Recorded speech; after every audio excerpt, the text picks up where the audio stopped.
Bom, pessoal, dando continuidade então ao nosso método de posicionamento relativo, né? Nós vamos aqui hoje falar sobre o processamento. Então, nós temos que lembrar o seguinte, né? Como foi comentado com vocês, nós no posicionamento relativo nós vamos ter três etapas. A primeira etapa, né? Claro, considerando, né, a questão da coleta dos dados, planejamento. Então, a primeira coisa que nós temos que fazer é a questão do planejamento. Então, verificar essas questões de segurança, por exemplo, se eu posso instalar, ocupar aquele ponto em uma determinada região, se é seguro eu colocar o receptor ali. Verificar a questão das antes de ir para campo, a autonomia das baterias, a questão do poder de armazenamento do receptor, né? Qual é a capacidade dele de armazenamento, né? Máscara de elevação, como eu comentei com vocês, para pós-processado, pode deixar 0 graus. E depois, lá no processamento, a gente pode selecionar a melhor máscara para atingir a melhor precisão desejada para aquele projeto, né? Então, envolve etapas de planejamento. É claro que depois, lá em redes geodésicas, essa parte de planejamento ela é mais ainda voltada para definir quantos pontos vão ser ocupados, como serão ocupados esses pontos, como vai ser definidos esses pontos. Então, vai envolver a parte de planejamento projeto, né? Na segunda etapa, depois planejou, é ir para campo e coletar os dados, não é a parte de coleta. Então, aqui você já, no planejamento, você já definiu taxa de coleta, quais são os horários para fazer o levantamento, os melhores horários, né? Para não ter aquela questão do número de satélites visíveis, usando, por exemplo, aquele aplicativo da internet que eu passei para vocês, que é o Trimble Planning, né? Passei para vocês aí o link, certo? Trimble Planning. Planning, ok? Bom, depois é feita a coleta dos dados em campo, né? Conforme feito o planejamento. Depois da coleta, é feito o processamento. E aí nós vamos usar aqui um software, enfim. Aí o processamento, a gente lembrar que vai ser processado são as duplas diferenças, onde nós vamos obter aqui as componentes da linha base, ΔX, ΔY, ΔZ, bem como, claro, né, a gente tem que sempre lembrar que a gente trabalha com medições, então associado à estimativa ΔX, ΔY, ΔZ, nós temos associado a ela a matriz variância e covariância, ou seja, está associado à variância e, consequentemente, a precisão de ΔX, ΔY, ΔZ para uma ou mais linhas bases, né, dependendo do número de receptores que estou trabalhando, mas para fins práticos aqui, processamento de dados é isso, é estimar ΔX, ΔY, ΔZ e sua matriz variância com variância. E lá, lógico, é aqui que nós vamos verificar se a nossa solução das ambiguidades foi fixa ou ela foi flutuante, solução float. O que nós queremos? Sempre buscar solução fixa, tá certo? E fornece resultados confiáveis para a nossa finalidade. Feito o processamento, depois nós temos uma quarta etapa que eu vou comentar com vocês, que é fazer o ajustamento. Depois que nós obtemos a ΔX, ΔY, ΔZ e a matriz variância covariância das componentes, o que nós queremos fazer com o ajustamento é, de fato, estimar as coordenadas, determinar as coordenadas dos pontos, ou do ponto, né? Hover, ou seja, do ponto de coordenadas desconhecidas, mais coordenadas dos pontos de interesse. Os pontos que eu não conheço as coordenadas, né? E aí eu faço um procedimento de ajustamento, como vocês devem ter visto na disciplina. E por fim, pessoal, ainda envolve uma etapa que envolve a parte do controle de qualidade para verificar o controle de qualidade do ajustamento. Se aquele ajustamento é aceitável ou não do ponto de vista da engenharia, do ponto de vista estatístico, enfim, né? Nós, como engenheiros, temos que fazer também o controle de qualidade. Então, são essas etapas aqui, né? Dentro do processamento em si total, né, usando o software, nós trabalhamos essencialmente com essas três etapas aqui, né? Processamento, ajustamento e controle. Então, processamento, vou obter a linha base, basicamente, né? as componentes da linha base. No ajustamento, eu vou obter as coordenadas que eu quero. E depois, por fim, o controle de qualidade. Tá? E claro, né, antecede a isso o planejamento dessa coleta e, de fato, a execução da coleta, né? O levantamento, por assim dizer. Ok? Bom, continuando aqui, então, vamos fazer um pequeno exemplo. Vamos considerar aqui um levantamento apenas considerando um único ponto base de coordenadas conhecidas e eu quero determinar as coordenadas do meu ponto hover. Ou seja, vai envolver uma coisa bem simples, apenas uma única linha base, né? Então, lembrando que nesse caso, né, como é apenas uma única linha base, eu estou considerando aqui, é um método mais simples, né? É como se fosse a ideia da irradiação. É uma irradiação aqui, né? Igual lá com a estação total, a topografia. Você mede ângulo e distância e obtém a coordenada de um ponto, sem ter uma figura geometricamente fechada, mas apenas um único ponto aqui, né, em relação a essa base, nós temos um método de irradiação também. Então, eu posso obter para um ponto 1, mas saindo desse aqui, eu poderia para um outro ponto 2, teria uma outra linha base aqui, um outro aqui, outro hover aqui, uma outra irradiação. Então, eu teria dessa forma aqui uma figura que ela é geometricamente aberta, né? E não fecha, não é uma figura fechada, né? Você vê que ela tem ramificações assim, né?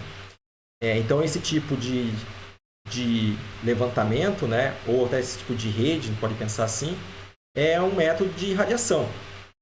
Todos esses pontos aqui vão ficar determinados em relação a esse ponto aqui base, né? Então, o delta x, delta y, delta z, sempre em relação, cada ponto aqui em relação a essa base. Tudo bem? É claro que poderia ter mais um ponto de controle. Poderia ter 2 pontos de controle, por exemplo. Dessa forma assim, ó. Um ponto aqui, mais um ponto aqui. Tenho 2 pontos, 2 bases, né? B1 e B2 aqui. E aí eu tenho um outro ponto aqui, R1, e ele fica determinado em função da base 1 e ele fica determinado em relação à base 2. Agora, pessoal, a gente começa já a entrar na parte, inclusive, do ajustamento. Por quê? Porque agora aqui, veja só, aqui é R4, R5, R4, R3, R2, né? Os receptores móveis, hoje são os pontos de coordenadas desconhecidas, todos eles ficam em função, né? O R1 fica em função da base, R2 fica em função da base, de uma única base, né? De um único ponto de coordenadas conhecidas. E de uma única linha base. É uma única linha base que conecta R1. É a única linha base que conecta R2. É uma única linha base. Não precisa ser em relação a ponto base. Eu poderia ter, por exemplo, conectando o R3 com R2. Veja que R2 agora tem 2 conexões. E uma figura que é geometricamente fechada.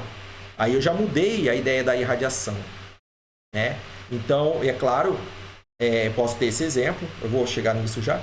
Como eu posso ter, por exemplo, aqui, né? O R1 conectando com a base 1 e com a base 2. Ou seja, chega 2 conexões até o R1.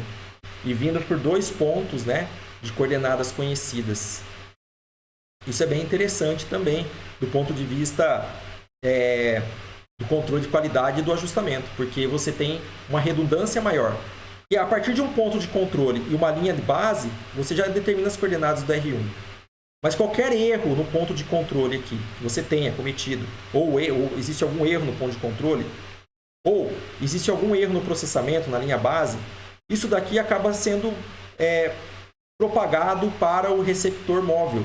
E você não consegue detectar esse problema. Só que vai ser propagado e você vai achar que está tudo bem. Você pode obter uma precisão aqui ótima, né? A nível do milímetro, né? Mas pode ter um erro sistemático, ou seja, a coordenada que você está calculando aqui está com erro e você não consegue perceber, porque o erro foi propagado para o parâmetro, foi propagado para a coordenada. Se errou a coordenada da base, por exemplo, isso daqui vai vir para cá e vai estar ali, vai estar um erro. E você vai falar, nossa, mas a precisão está lá no milímetro, mas existe o erro. E foi o erro que você cometeu aqui causa um erro aqui e você não detecta. Agora, com 2 bases, já aumenta a sua confiança em detectar erros. Agora você tem 2 conexões chegando até o R1 e ainda um ponto de controle aqui com coordenadas conhecidas. Mais um aqui, mais uma base, vamos pensar, né? Não precisa ser uma base, poderia ser um ponto, tá, pessoal? Eu coloquei 2 bases aqui, mas poderia pensar em um ponto apenas aqui, desconhecido também, um R2, conectando aqui, ó. E assim, bom, aí já precisaria conectar ele aqui também, né? Mas vamos deixar aqui como base também, não tem problema. Base aqui, 3 aqui. Conectando aqui, ó. Aí você aumenta mais sua confiança ainda. É claro que aumenta o custo, porque tem mais essa, é mais tempo em campo, né? Às vezes pode ser que, dependendo da logística, compense. Mas aí você vai ter 3 linhas de base agora conectando o R1. Não é apenas uma única aqui. E aí eu tenho redundância de observações. Porque apenas uma única conexão, eu já consigo determinar as coordenadas do R1, né? Lembrando, x de R1, por exemplo, quem que é? É a x da base mais o ΔX da base com R1. Como assim é feito para o Y, como assim é feito para o Z. Então, Z de R1 é x, Y e Z de R1 é x da base, Y da base mais o ΔY. Z da base mais o ΔZ. Isso da base com R1, da base com R1, da base com R1. Então, se você consegue... Bom, isso aqui vem do processamento dos dados, depende do número de satélites, né? Então, você tem muita redundância para isso hoje, com os números de satélites visíveis, múltiplas constelações, múltiplas frequências, enfim, né? A base, você é com uma coordenada conhecida, o que você vai ter o quê? A incerteza, a precisão disso aqui vai ter que propagar para cá. O erro a incerteza da base vai ter que propagar para cá também. Então, de certa forma, você tem apenas propagando incertezas, propagando o erro, né?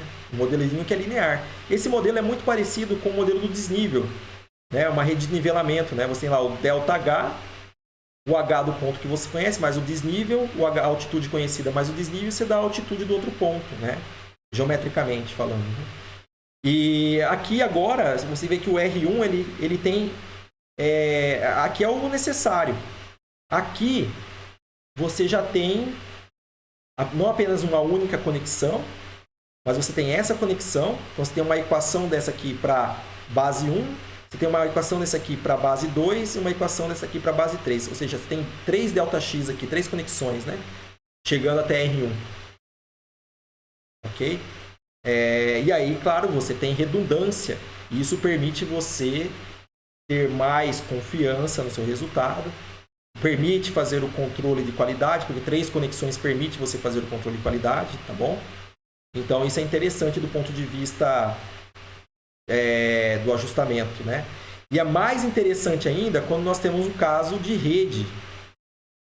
E daí, no caso, não é apenas 3 conexões, você tem uma figura do tipo assim, ó, você tem lá um R1, um R2, que você quer determinar as coordenadas. Você tem, por exemplo, uma base qualquer, pode ser uma base, apenas uma única base é suficiente, né? E aí você tem, sei lá, R1, R2, R3. E aí você pode ter algo assim, ó. Essa conexão aqui, essa. Algo assim, por exemplo, né? Olha lá. Formando uma figura que é geometricamente fechada, né? Não é aberta igual essa daqui. E aí você tem... Olha só, você tem 2 conexões chegando no R3, você tem 3 no R1, você tem 2 no R2, né? Quanto mais conexões tem um ponto, mais redundância, mais confiança em detectar erros, melhor é a sua geometria da sua rede, né? Então, assim, por recomendação, que cada ponto, vou colocar mais um pontinho aqui, ó, R4, olha lá, cada ponto tenha pelo menos 3 conexões, pensando em rede, uma rede confiável. 2 já é complicado. Tenha pelo menos 3 conexões. Tá? Então, uma dica aí para vocês. Cada ponto tenha pelo menos 3 conexões. Tá bom? E aí, claro, né? Agora eu tenho R1, por exemplo, seria o ponto de maior redundância, né? Porque ele recebe 1, 2, 3, 4 conexões. Né? Enquanto os outros aqui recebem 3 conexões. E aí é uma figura geometricamente fechada. Isso aqui permite a gente fazer um controle de qualidade mais rigoroso, calcular erro de fechamento, né, na figura, etc. Né? Então a gente pode ter casos como esse mais simples, que é só um receptor móvel e a base, como fosse uma irradiação, e não tem um controle muito rigoroso do erro. Não tem controle do erro, de fato você propaga o erro para cá. Nesse caso, que você tem uma irradiação, só que o ponto ele recebe 3 conexões, independente se é base ou não, enfim, mas ele recebe 3 conexões, né? E esse também recebe esse aqui todos também recebem pelo menos 3 conexões, mas ainda é uma figura que é geometricamente fechada. E aí isso é mais interessante ainda, porque é exatamente essa ideia da rede. A rede conecta vários pontos a partir das linhas base. Aqui é tudo linha base, né? Linha base conectando R3 com base, R3 com R1 e assim por diante. E aí, claro, tem que planejar isso daqui, como vai ser feito essas sessões de observação, ou seja, o levantamento, a gente chama de sessões. Sessões de observação. Então, vamos fazer, sei lá, 10 sessões. Quantas sessões seriam necessárias, né, para ter de rastreio aqui? Aliado a isso, aí se define o número de equipes que vão para campo. Tudo isso é definido, claro, você planeja isso daqui, e daí tem que planejar as sessões de observação, e isso tem a ver com o custo, com a precisão da rede, né? Porque quanto mais conexões, maior o custo, porém, maior é a precisão, né? Ou seja, menor é o desvio padrão ali esperado, e mais confiável, né, é sua rede, mais chances de detectar erros, né? A chance de detectar erros é maior, aumenta a sua confiança. Por isso que é importante a gente ter uma rede bem definida, uma rede bem projetada, né, antes de ir para campo, tá bom? Bom, dito isso, pessoal, vamos começar com o caso mais simples de todos, que é o caso de nós fazermos uma rede, né? Uma rede não, desculpa.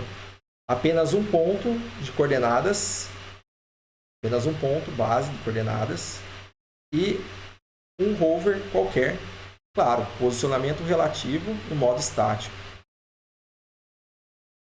Tá bom? Então, dados sendo coletados na base, dados sendo coletados no rover. Vamos fazer a parte do processamento desses dados.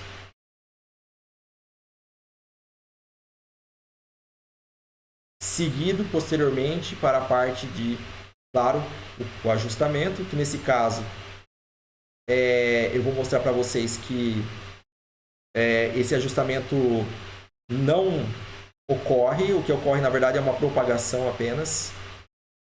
Nesse caso, uma propagação de erros da base para o rover. Por quê? Porque eu tenho quantas coordenadas para determinar aqui no rover? Eu tenho que determinar o x do rover, y do rover e o z do rover. Quantas observações eu tenho para determinar cada um desses aqui? Eu tenho um ΔX, tenho um ΔY, tenho um ΔZ. Né? A base o rover aqui, a base é conhecida, é uma constante. Então eu tenho uma equação, 2 equações e 3 equações. Para uma incógnita, 2 incógnitas, 3 incógnitas. Então, para uma única linha base, para determinar um ponto, eu não tenho graus de liberdade para fazer o ajustamento, eu não tenho redundância. Então, no final das contas, a gente acaba fazendo apenas, o que acaba acontecendo é apenas uma propagação de incertezas para o ponto over. Tá certo? Então, vamos para esse exemplo aqui no software, ok?